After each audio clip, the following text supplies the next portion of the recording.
Bueno, estamos de vuelta. Estamos en la segunda parte en la que vamos a analizar contexto y escenarios prospectivos 2025. Este cuestionario Delphi, que se ha hecho con alrededor de 135 entrevistados, se ha hecho con expertos sobre básicamente la temática de la coyuntura política, social y económica. Se les ha pasado este informe a todos los compañeros, a todos nuestros amiguitos, con un tiempo de anticipación, así que quisiera saber cuáles son sus percepciones iniciales al respecto. Micrófono abierto. A ver, me parece que es un estudio muy interesante porque contrasta dos cosas. La primera es la opinión de los constructores de opinión. Los 135 entrevistados son periodistas, analistas políticos, intelectuales, columnistas, políticos de profesión, autoridades, etc. Y la contrasta con una encuesta en la gente.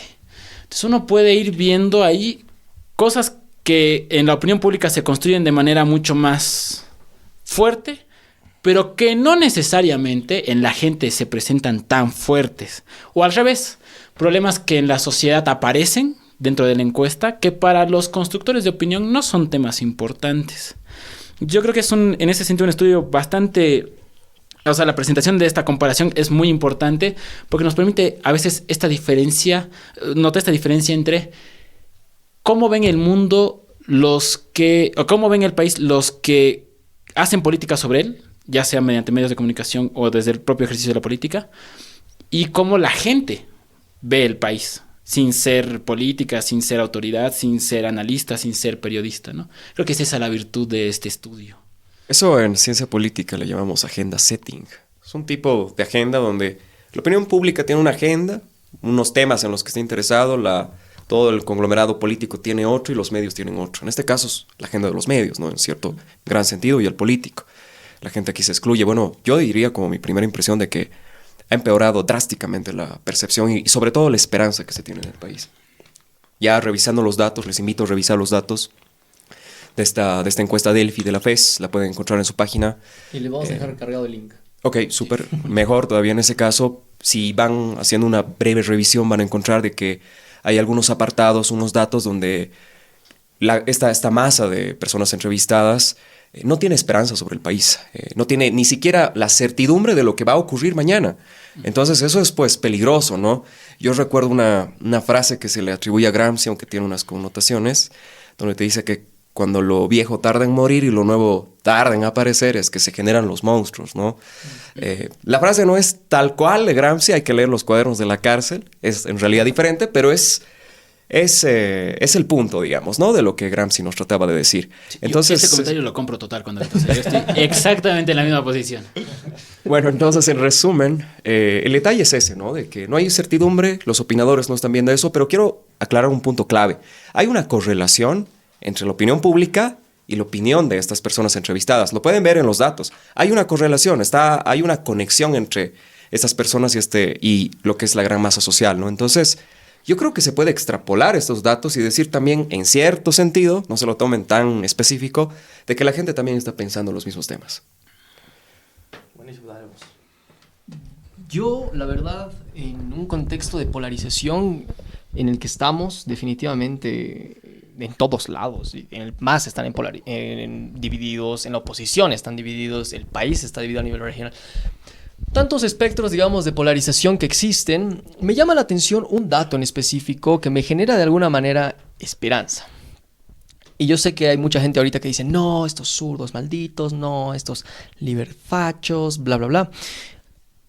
De este estudio lo que rescato es que, bueno, básicamente, para los expertos, los principales rasgos de un líder político, en primer punto, tiene que ser buscar acuerdos y diálogo. En un 62%, como tal. Y bueno, luego viene saber gobernar, y etcétera, etcétera. Pero este dato te muestra algo muy interesante, obviamente de un selecto grupo, podríamos decir, de gente que está muy involucrada, que podríamos decir que es el de círculo rojo, ¿no? El que está todo el tiempo involucrado en temas políticos, que obviamente la población no tiene por qué y tampoco lo está, digamos, involucrada en todos los temas políticos, ni sabe todo lo que pasa detrás de cámaras. Pero este pequeño grupo se da cuenta de que si no nos sentamos todos en la mesa a dialogar, Independientemente de si eres masista, si eres de Comunidad Ciudadana, si eres de Creemos, etcétera, seas de donde seas, seas del ala que seas, liberal o masista, si no nos sentamos, nos vamos a la mierda. Y este dato me parece bastante relevante porque la voluntad política solo se puede alcanzar mediante el diálogo y el consenso. Y si es que no nos sentamos todos en la misma mesa para salir adelante de esta crisis, y lo que les decía en la primera parte, a ver, el para qué vamos a salir adelante de esta crisis, no nos vamos a terminar hundiendo más, ¿no? Entonces, creo que va un poco en contracorriente este comentario, porque yo sé que hoy en día está súper de moda. Ay, sí, malditos masistas, malditos liberfachos, que no sé qué. Vean cómo se está quemando Argentina ahorita, cómo les pegan a los jubilados y no se quejan aquí, cómo estamos haciendo filas de horas. Entiendo, pero, o sea, con más emocionalidad. Y el más claro ejemplo de esto, de votar así molesto o votar en contra del otro simplemente porque estás, no sé, asqueado de su proyecto político, lo que tú quieras, es lo que está viviendo La Paz. O sea, voy a cambiar el rumbo totalmente, tal vez, de la conversación en ese punto, pero es, mira, La Paz históricamente nunca votó por el MAS y ha decidido votar por Iván Arias porque simplemente no era masista y... ¿Dónde está la botellita? O sea, ¿cómo...? Y hemos llegado al absurdo, digamos, de tener a una persona que improvisa día a día. Y ese es el peligro desde mi perspectiva, como que cerrando un poco más la idea, de no encontrar diálogo y acuerdo para salir de una crisis en específico y de exclusivamente votar con odio, o sea, votar en contra del otro por odio, ¿no? Y bueno, básicamente eso. Yo te apoyo al punto porque justamente yo creo que la coyuntura política está pasando por un momento donde se necesita gente que concerte con los diferentes actores políticos, sociales que existen actualmente en Bolivia. ¿Por qué es tan crucial esto? Porque imagínate que tú tienes la fórmula mágica económica para salir de esta crisis. Tienes la fórmula, pero los adversarios que vayan a perder estas elecciones, ¿te lo van a dejar? Esa es la gran pregunta. ¿Te van a dejar colocar tu modelo de que tú puedas gestionar, crecer políticamente? Un ejemplo rápido. Tuto Gana tiene un modelo increíble que se lo arma un equipo de Harvard, si tú quieres. Pero el MAS se lo va a dejar. Va a dejar que haga los grandes cambios, las grandes transformaciones. Tiene que haber diálogo, tiene que haber esa apertura de los diferentes actores sociales a quedar de acuerdo en lo que vamos a hacer como país, como proyecto de Estado. Entonces, tiene que el perfil, es mi humilde consideración, creo que el perfil, el candidato, tiene que ser de concertación, sobre todo. Definitivamente, porque algo que decía el Tuto en diferentes entrevistas era, bueno, mucha gente ha criticado, digamos, de que el MAS ha abusado de alguna manera de sus 2/3 o sea, de su mayoría parlamentaria para hacer aprobar diferentes leyes, etc. Bueno, y el Tuto plantea que tienen que tener sí o sí mayoría para hacer aprobar. O sea, críticas, digamos, la fórmula de antes para hacer exactamente lo mismo no me parece nada coherente, la verdad. Y evidentemente, las siguientes elecciones, bueno, no me gusta hacer futurología, pero los datos, las encuestas lo dicen, ningún partido va a ganar en primera vuelta y ningún partido va a tener mayoría parlamentaria en primera vuelta.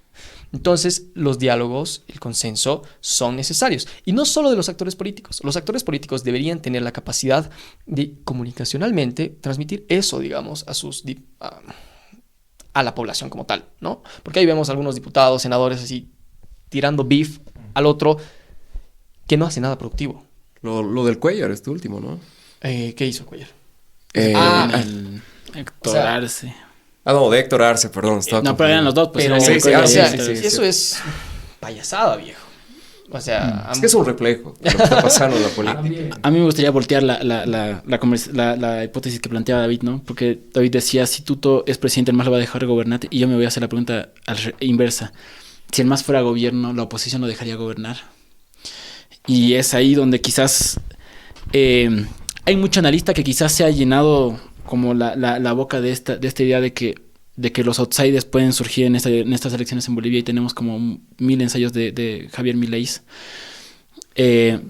Lamentablemente, Bolivia es un país diferente a Argentina, ¿no? Y para bien, en mi opinión, porque lo que pasó en Bolivia el 2019 nos ha constituido hasta el tuétano. Tanto al tuétano que en esta polarización que parecía haberse resuelto con la victoria del MAS en el 2020, las recientes encuestas, las recientes acciones políticas, el propio discurso de Tuto, las acciones de Camacho y demás, nos muestran de que no se ha resuelto ni para el lado del Movimiento Ciudadano ni para el lado del MAS y PSP. ¿Por qué es importante eso? Porque cualquier balance político tiene que tomar en cuenta esa polarización. Me voy a hacer una pregunta, entonces, ¿cómo resolvemos cómo construimos un horizonte de país que resuelva lo que pasó el 2019? Yo creo que esa es la pregunta política de fondo. Si vamos a hablar de acuerdos, digamos, si los hablamos a nivel de Estado, estamos hablando de cómo vamos a recortarle a la gente que menos tiene. Un gobierno de coalición, Mateo mencionaba muy bien, todas las encuestas dan que no habría un ganado en primera vuelta. ¿Qué quiere decir eso? Que en la asamblea el siguiente gobierno va a tener que aprobar las leyes negociando con la oposición.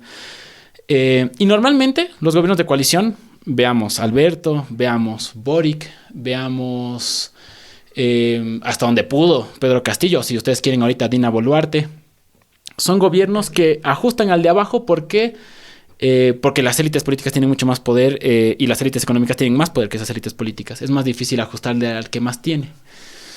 Entonces, ¿de qué nos sirve un gobierno de coalición? ¿De qué nos sirve un gobierno donde masistas, camachistas y mesistas se sienten si la solución es bajar el salario, si la solución es que suban los precios de los alimentos, si la solución es que se devalúe la moneda nacional?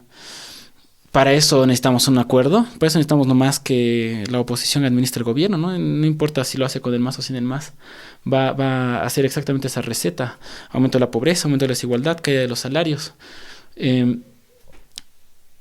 ¿Es posible entonces buscar un diálogo? Sí, yo creo que, pero eso es desde abajo. Porque la articulación de nuestra gente, de nuestro país, tenemos que unirnos, buscar un horizonte de país común para que esta crisis no la pague la gente de a pie. Para que esta crisis la pague la gente que más tiene.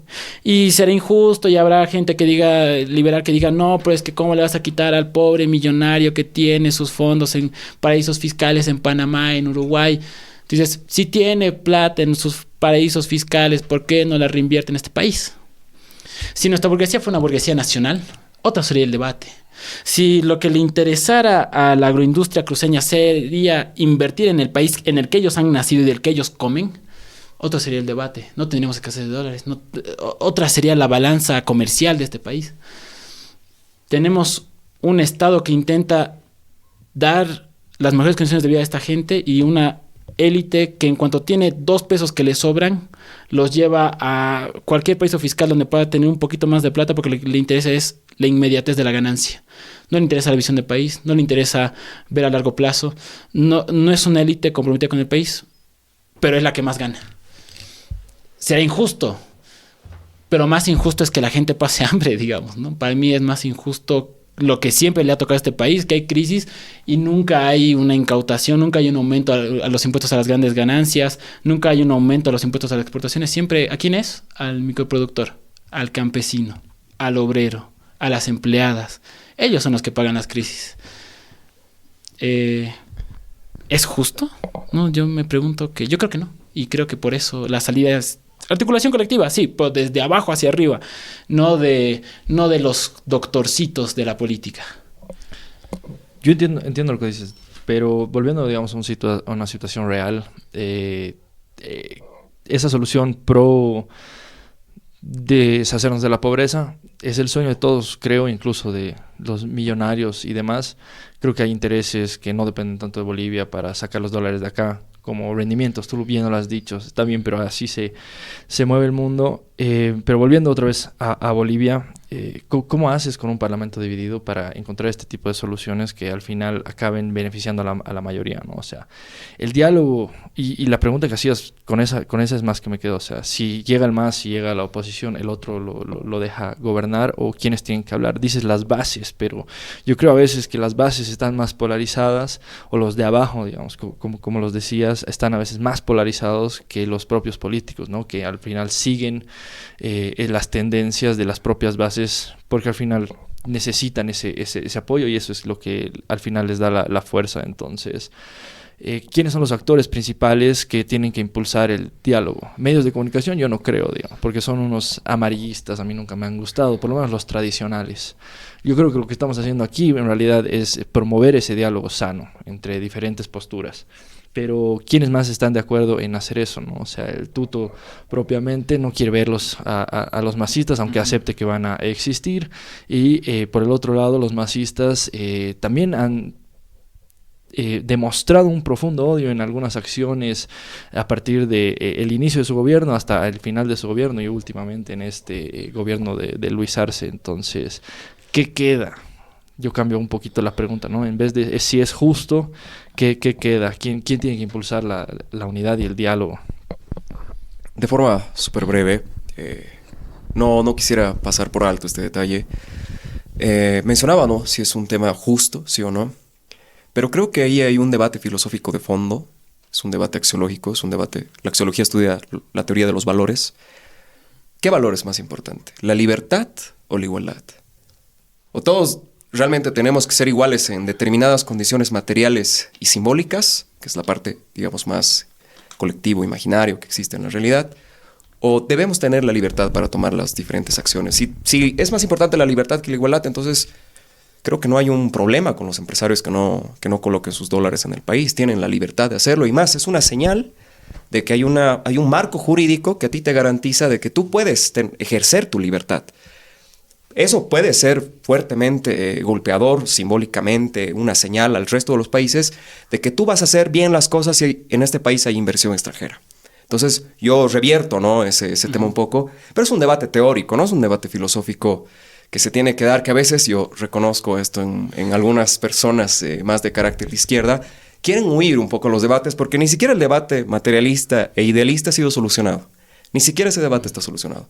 Y justamente el fundamento del marxismo es, pues, la base material, pues, ¿no? La dialéctica material. Claro, pero incluso en el propio pensamiento liberal, digamos, ¿no? Mencionabas al inicio, David, que eras un liberal clásico.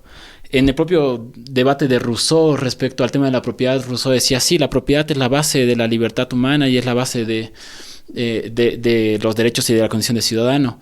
Y al mismo tiempo Rousseau decía, el problema de la propiedad es que algunos acumulan mucho y otros acumulan poco, y ese es el origen de la violencia, ¿no? Y se distancia del pensamiento, digamos, de Hobbes o del pensamiento de Locke, que más bien es súper utópico con el tema de la propiedad. Y Rousseau decía, entonces tiene que haber un Estado, pues, que redistribuya, ¿no? Entonces, sin ser socialista, porque Rousseau escribió antes de que Marx hubiera nacido, que cualquiera de los socialistas hubiera nacido, ya iba viendo un problema que nos trae hasta el presente, que es el del capitalismo, que es la acumulación diferenciada de riqueza. Un empresario tiene derecho a sacar los fondos que extrae de este país para llevárselos a otro y seguir haciendo plata. Si lo viéramos como un tema de propiedad individual, sí. Si lo viéramos como un tema de que la riqueza que se produce en este país debería quedarse en este país para que todos vivamos de eso, pues no, digamos, ¿no? Y no estamos diciendo que se le expropie la propiedad a la agroindustria, no estamos diciendo, ya es que te vamos a robar tus casas, te vamos a robar tus vacas, te vamos a robar tus autos. Le estamos diciendo, oye, ¿quieres hacer plata? También para hacerla acá. Y ahí tú tienes la distancia entre dos tipos de élites, ¿no? Élites de corte nacionalista y élites de corte más bien oligárquico, ¿no? Las élites nacionalistas, y sin ir muy lejos de Estados Unidos y sin ir muy lejos muchos países de Europa, velaron durante mucho tiempo, hasta más o menos 1960, de nuestra plata se queda aquí, la reinvertimos y hacemos más industria y hacemos más fuentes de trabajo y hacemos más... Nunca dejaron de ganar. Nunca se aplicó el socialismo en Europa Occidental ni se aplicó el socialismo en Estados Unidos, pero nunca dejaron de ganar y la gente vivió muchísimo mejor. Entonces, quizás no es un tema de un debate ideológico, sino un tema de humanismo, ¿no? En un mundo donde se está agrietando las economías mundiales y cada país está velando por sí mismo, ¿por qué nuestras élites tienen que empezar en velar en sí mismas y no en velar en el país? ¿Por qué tienen que hacer ellas plata en Panamá y Uruguay cuando pueden hacerla acá?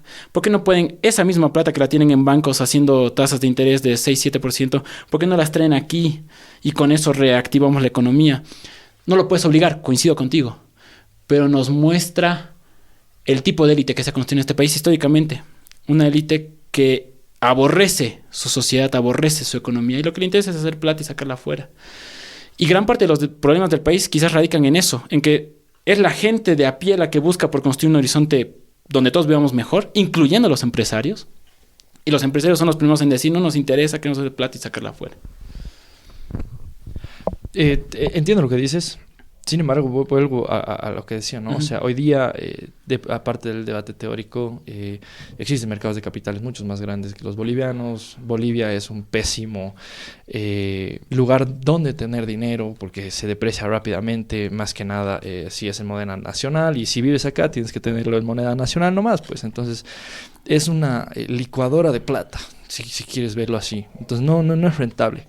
Pero eso no es suficiente argumento para decir, entonces saca tu plata de aquí, ¿no? Yo creo que tiene que haber también un culpable y las condiciones materiales del propio país son las que al final acaban expulsando divisas, ¿no? Entonces, y eso sí tiene en diferentes partes de nuestra historia culpables, ¿no? Y volviendo tal vez a la encuesta o a lo que estábamos hablando antes, el contexto macro de nuestro país ha sido completamente destrozado. Puedes culpar en parte a las dos crisis, ¿no? A la política, al tema de los precios internacionales o si no al COVID, pero no ha sido bien manejada y hoy día estamos expulsando dinero como lo hemos hecho en diferentes partes de nuestra historia a lo loco. Yo creo que la gente más bien responde a este tipo de condiciones, de la manera en la que tienen que cuidar sus propios intereses, normalmente cortoplacistas, y es así como lo está haciendo, digamos, como tú dices, los oligarcas del agro. Sin embargo, y a lo que quiero llegar es, en una gestión, en un gobierno, esto no se arregla, ¿no? Entonces, ¿qué queda? Tener 5 años de peleas, polarización y probablemente odio que nace a partir de diferencias políticas, y bancárnosla y esperar, digamos, un nuevo gobierno. Bueno, de forma muy, muy breve, respondiendo a algo que ha mencionado Tupac. En realidad sí puede haber incentivos para que los empresarios queden todas sus ganancias, ¿no? Las dejen en el país. Cuando tú tienes un marco jurídico sólido. Cuando tú no lo penalizas al empresario por invertir en tu país, por ahorrar en tu país. En Bolivia hay un impuesto al dólar. Es una penalización ahorrar en dólares. Entonces, veamos también los temas en mayor amplitud, ¿no? En esos criterios. Pero yo creo que sí es posible generar políticas sin castigar a las personas de a pie, a esa gran masa popular. Pero creo que tiene que haber una asertividad de parte, ¿no? De los políticos, de los comunicadores igual, en cómo gestionamos estos temas. Porque al final yo, soy partidario de este sentido. Yo creo que un mercado libre no puede funcionar cuando hay desigualdades estructurales en la sociedad. Algo que dices que es bien interesante. Bueno, es un poco complicado, rescato un poco los puntos de cada uno, pero de alguna manera es cierto lo que dice Gabo, de que de alguna manera mucha gente, digamos, no quiere invertir su propio dinero y sus ganancias en el país, y eso de alguna manera sí es un desastre, como decías vos, Tupac. Sería ideal que lo hagan, pero obviamente cada uno verá por sus intereses y hace lo que le da gana con su dinero. Pero es que es bien interesante. Yo visualizo la situación actual de esta manera, digamos. Somos dos tipos peleándonos por una situación, además de que no tenemos los recursos, digamos, económicos para salir adelante y seguimos en mezquindades. O sea, pongámonos de acuerdo cuando te decía Tupac, sentémonos para generar divisas, etcétera. Y lo que tú dices es bien interesante en el sentido de, sí, no tenemos una burguesía fuerte y demás, porque en cierto punto tiene razón en eso David, no hay las condiciones, digamos, no hay las condiciones, y la gente que tiene plata en este país se va.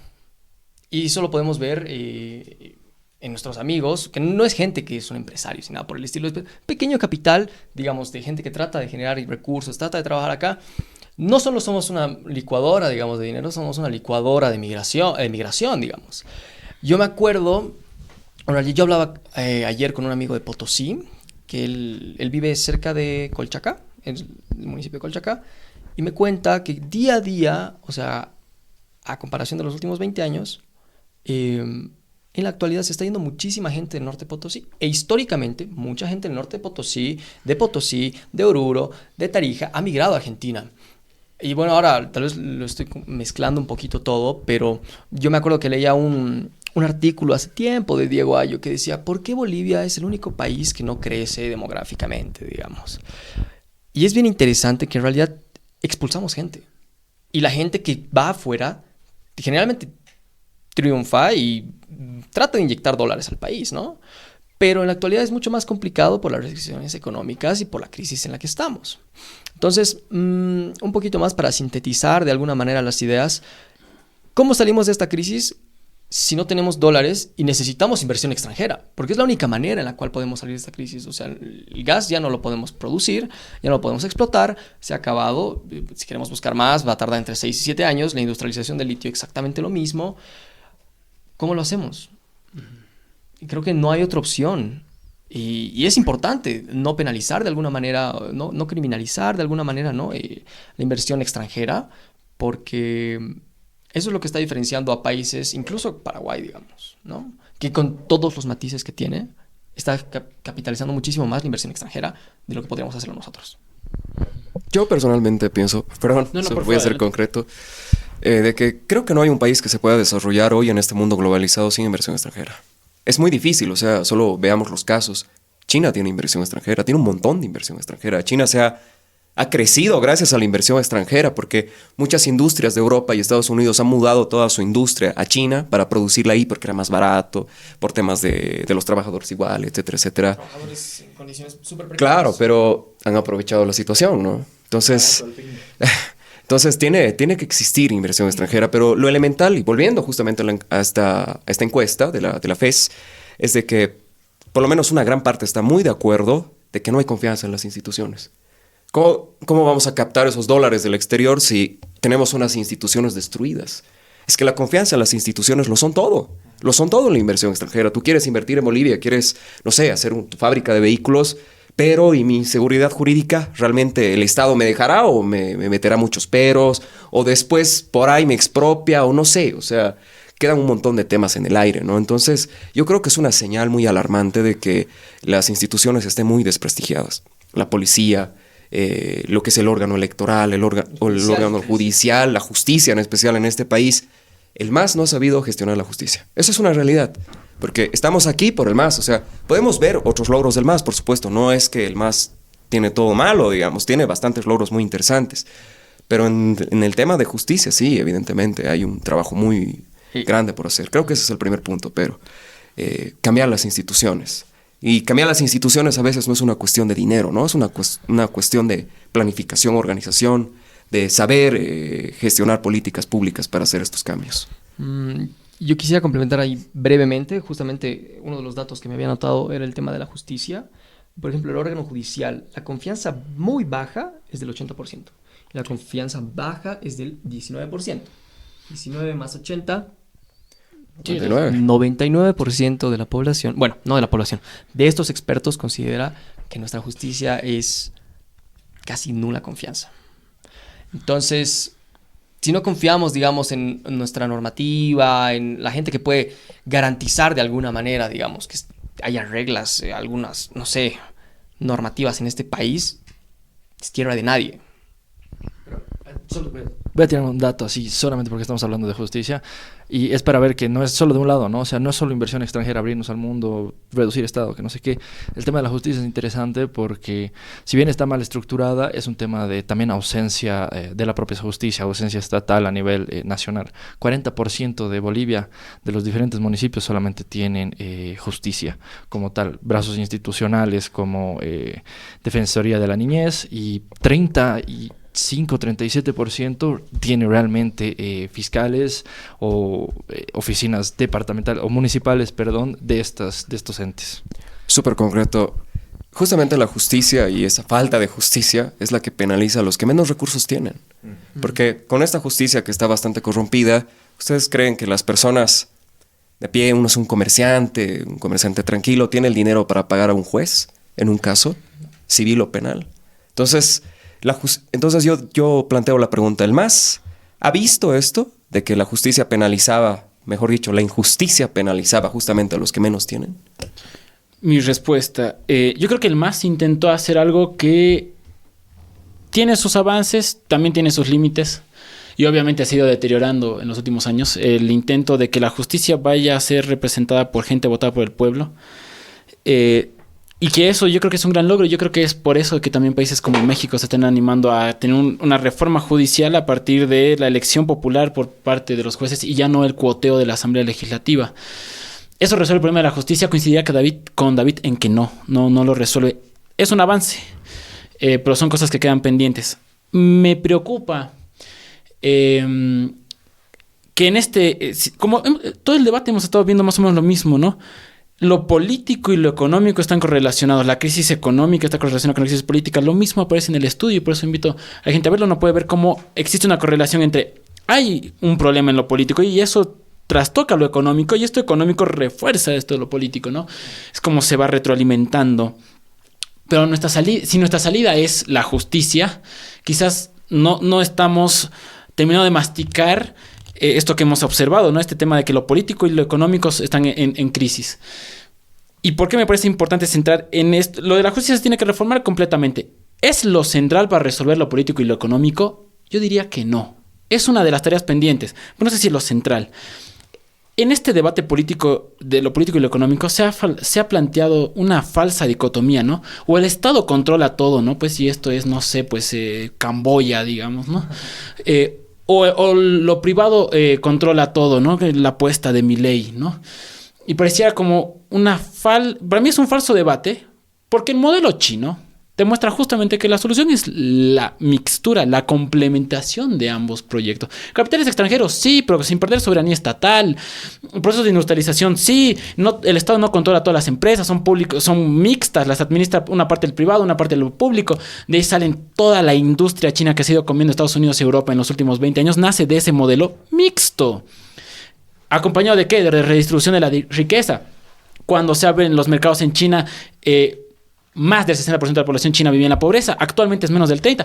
China ha sacado más de 500 millones de personas de la pobreza. Estamos hablando de la población de América Latina. La ha sacado de la pobreza. ¿A partir de aquí? De un sistema público mixto, ¿no? Este falso debate entre o todo tiene que ser privado, o todo tiene que ser público, solo expresa una polarización política previa, válida. La polarización política del 2019, pero a mí me gustaría que me hablen. ¿Sabes qué? Mi problema no es si es el público o privado, mi problema es si hay Estado plurinacional o no hay Estado plurinacional. Me parece que es un debate mucho más sano que hacernos de disfrazarnos o de estatistas camboyanos o de disfrazarnos de libertarios argentinos para expresar una coyuntura política que venía desde antes que Milei sea presidente y que es mucho posterior y diferente a lo que puede hacer el socialismo soviético, digamos, ¿no? Para mí, la solución político-económica está en eso, un sistema público-privado inspirado con la orientación china, que es el privado hace plata, el público ayuda en la administración y el público ayuda en la administración para redistribuir parte de este excedente. Nadie puede decir que en China no hay ricos, pero con seguridad en China cada vez hay menos pobres. Y creo que es esa la solución del problema económico. No es matemos a todos los ricos y compremos y robémonos sus casas y sus autos. La idea es cómo hacemos un sistema donde nadie pase hambre, donde nadie pase escasez, y creo que China es el que más avanzó en eso. Y mi pelea con el libre mercado es pues que tienen que venir exportación, tienen que venir capitales extranjeros, claro que tienen que venir, pero sin perder nuestra soberanía nacional. Milei ha entregado la soberanía nacional el año pasado. Con la aprobación de la ley base se ha dicho muy bien, todos los beneficios para los capitales extranjeros que vengan y hagan plata acá. Han pasado casi 9 meses y no ha llegado nada, ni siquiera Musk, que se iba a sacar 10.000 fotos con Milei, ha traído un peso a la Argentina. Y por eso se está prestando nuevamente el FMI. Y por eso está prestando el gobierno de los libertarios, donde que entraban diciendo hacemos plata con dinero o sin dinero, empieza a acudir a préstamos para poder mantener su gobernabilidad. ¿Por qué? ¿Porque Milei está loco o no? Ese es otro debate. Porque la economía mundial está dejando de hacer libre mercado y está empezando a hacer proteccionismo. Y aquí nos quieren vender el cuento de que nuestra solución es vender nuestros recursos naturales y perder soberanía para poder salir de todas las crisis económicas. China nos ha demostrado que no. Y China tiene economía privada, y China es capitalista, y China es una economía de orientación socialista, y China al mismo tiempo redistribuye la riqueza. Pero no es democrática. Podemos debatir democracia, adelante. Pero es un debate mucho más sano. Era el debate que teníamos en el 2019. ¿Qué tipo de democracia? ¿Qué tipo de Estado? ¿Qué tipo de política? ¿Qué tipo de representación de los sectores indígenas? ¿Qué tipo de representación de los sectores no indígenas? Pero ese debate, camuflarlo entre estatistas y liberales, me parece falaz. Me parece que distorsiona la política y la economía. No, yo creo que ahí hay un hombre de paja. Me voy a explicar. Porque hasta los liberales clásicos, hasta los libertarios minarquistas, consideran que el Estado tiene que tener una participación. Pero esa participación no es pues fundamentalmente económica. Por ejemplo, controlar la justicia, controlar la seguridad y otros apartados. Entonces, o sea, el modelo va a seguir siendo mixto. No creo que hay que llevarlo a blancos y negros, ¿no? O sea, es una escala de grises. Ahora, para mí la pregunta es, o más en esa mixtura justamente en la parte económica, o más parte hacia el privado y menos parte hacia el Estado, más parte hacia el Estado y menos al privado. Y hay un dato aquí. La economía china se ha empezado a desacelerar. Hace 4 años ya. China estaba en un camino vertiginoso para alcanzar Estados Unidos en Producto Interno Bruto, y Estados Unidos se ha empezado a alejar mucho más en estos últimos 4 años. Les invito a que revisen los datos que tiene el Banco Mundial del Producto Interno Bruto. Entonces, es que China también tiene sus grandes lagos, ¿no? Tiene sus grandes huecos por ahí, porque tiene un tema ahora en este momento con los bienes raíces y la especulación que ha habido. Totalmente, sí. Todo el modelo chino puede colapsar, y no nos olvidemos de las políticas demográficas que ha tenido China. La política del hijo único está a punto de sepultar todo el modelo chino. En unos 20, 30 años más, una gran cantidad de personas en China van a tener una edad avanzada.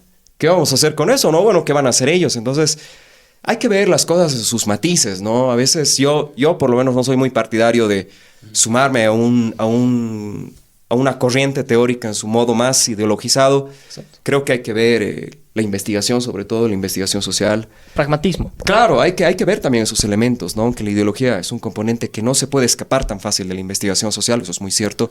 Es algo que se debate mucho en las ciencias sociales, y realmente podemos despegar esos dos componentes con criterios de evaluatividad, justamente, ¿no? Perdón, lo voy a cortar. Dale. Te voy a cortar, Mateo, porque yo creo que David toca un tema muy central, ¿no? Estamos en un periodo donde la gente trata de... ¿Dicotomizar? No, trata de anclarse a una cierta forma... Entiende la ideología como religión. Entiende la política como religión. Estos son mis credos, como dogma. No se puede cuestionar, ¿no? Si el liberalismo, si lo que escribió Javier Milei y lo que se escribió en Argentina es liberalismo, entonces solo esa es la única forma. Y David nos muestra que desde un liberalismo clásico, que el Estado está presente, que se pueden discutir varias cosas, que se pueden matizar. ¿Y por qué me parece importante eso? Pongo de ejemplo el ejemplo de China para decir, hay salidas. Hay que hacer lo que hace China de manera dogmática, como hay que hacer lo que se hace en Argentina de los libertarios. No. ¿Por qué no podemos fabricar un pensamiento nacional?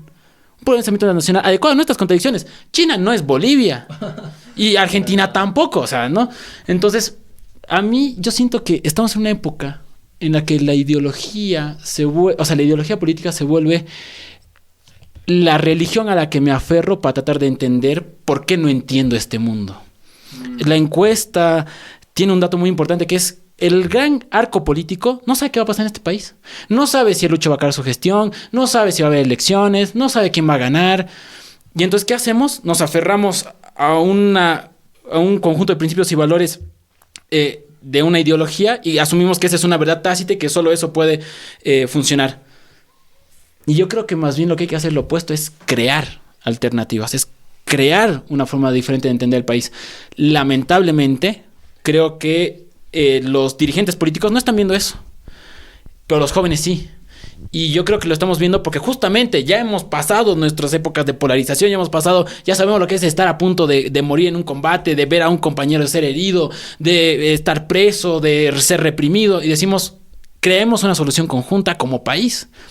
Saquémonos la mierda, lo que sea necesario sobre lo que pasó en 2019, sobre lo que es democracia, sobre todas estas cosas, pero desde la búsqueda de una solución nacional. En ese sentido, yo creo que es un tiempo que nos exige ser nacionalistas. Nacionalistas liberales, nacionalistas de derecha, nacionalistas socialistas, dale, pero pensar el país antes que nuestro dogma. Porque entonces no estamos fomentando en la construcción de una salida colectiva, sino estamos fomentando en la solución de una salida individual. El hecho de que si yo creo que el liberalismo funciona, entonces todos los demás somos estúpidos que no me hacen caso. Y me enquisto de manera conservadora en ese núcleo para evitar comprender el país. Yo creo que eso es lo peor que se puede hacer como jóvenes y como políticos. No, yo estoy muy de acuerdo, súper breve. Hay que crear, hay que innovar. Es cierto, hay que crear algo propio del país. Pero ¿cómo crear, cómo innovar sin la libertad de pensamiento? Y eso es muy elemental, porque tú lo tienes aún más que trata de coaptar lo que es la esfera ideológica, de lo que se puede y no se puede pensar, de lo que es bueno y de lo que es malo. Entonces yo creo que ahí es muy difícil la innovación mental sobre todo, ¿no? Sobre crear algo muy propio. Y curiosamente, pues el movimiento del socialismo se ha sumergido, ¿no?, en esta red castrochavista, ¿no?, que muchas veces es sujeto de muchas críticas, porque Bolivia es incapaz, digamos, ahí volvemos al tema de soberanía. ¿Qué tal si a nuestros gobernantes les parecía injusto lo de Ucrania? Pero tienen que votar negativamente en la ONU, porque a Venezuela y a estos otros países les parece que es algo malo, digamos. O sea, les parece que está bien lo que ha pasado entre Rusia y Ucrania. ¿Es soberano eso? Hay que plantearnos esa pregunta también.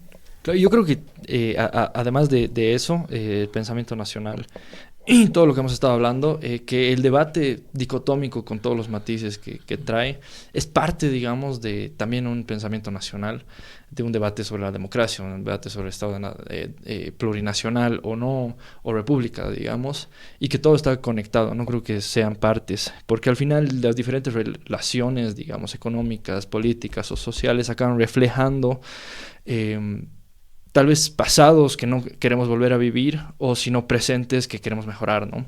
Entonces creo que sí vale la pena seguir debatiendo estas cosas, pero con eso, ¿no? O sea, con un lado, un poco de un lado, un poco del otro, y siempre buscando la realidad, que al final nunca acaba siendo o blanco o negro. En el tema del pensamiento nacional, lo mismo. O sea, yo creo que hay que considerar todos los matices.